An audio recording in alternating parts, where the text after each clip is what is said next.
أكتر حاجة ممكن تساعد بيها نفسك هي إنك تبعد عن السلبيين.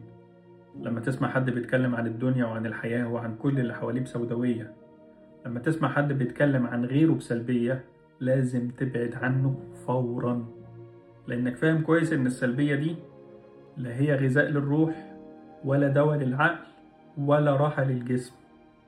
الجسم بيتعب عن طريق حاجتين، فكر فيهم كويس جدا وخد وقتك وانت بتفكر.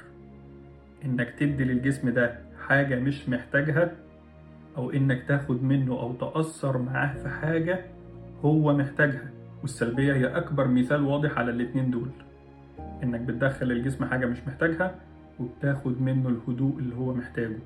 السلبية لما بتدخل الجسم بتتخزن جواك، ما بتختفيش ولا حاجة، وبتفضل تدور على أضعف نقطة في الجسم علشان تخرج منها.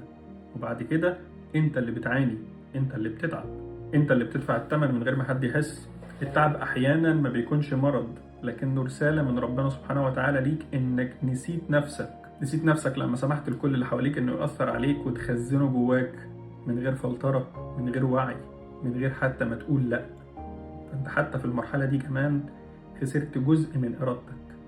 فبلاش تظلم نفسك وتحملها فوق طاقتها. ولو فكرنا كويس جدا في الكلام ده هنعرف الحكمة من تحريم الغيبة والنميمة والحسد. الغيبة والنميمة مش مجرد كلام، ولكنهم طاقة ظلم بتخرج من القلب وبتكسر السلام النفسي بين النفس والقلب.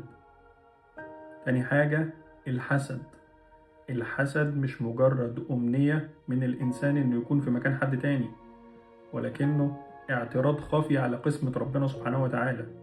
فلازم ناخد بالنا كويس من كل الطاقات السلبية اللي احنا قاعدين نمتصها دي ونخبيها جوانا. ابعد عن السلبيين. لما بنشوفها من المنظور ده بنقدر نعرف بإذن الله جزء من الحكمة ليه ربنا سبحانه وتعالى حرمهم، مش بس حفاظا على الآخر ولا حماية للآخر، ولكن كمان حماية لينا احنا والأرواحنا علشان تفضل نقية، لأن اللي لسانه نضيف قلبه مطمن. فابعد عن السلبيين، لأنك لما بتعمل كده انت مش بس بتحافظ على نفسك وصحتك، انت كمان بتشكر ربنا سبحانه وتعالى على نعمة منسية اسمها السلام الداخلي. سلام.